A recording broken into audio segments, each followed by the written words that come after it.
Welcome to the Banker Lamp. Please enjoy the video. You start by importing both your background and your green screen footage. Place the green screen clip on the track above the background so Capcut composites them. Once done, tap the green clip to open Edit Tools. This matters because the chroma controls apply only to the selected layer. Make sure the green fills the area you want keyed. If not, crop or scale now. This first step sets the foundation. A well-aligned clip reduces later cleanup and speeds up the rest of the process.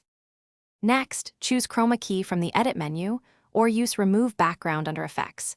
Use the picker to sample the green tone you want removed, because precise sampling determines what's keyed out.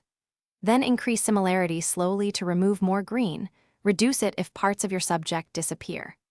Once the main green is gone, fine-tune fade or edge feather to smooth jagged edges, and use the mask or crop tools to eliminate unwanted spill. This step removes the color while preserving subject detail.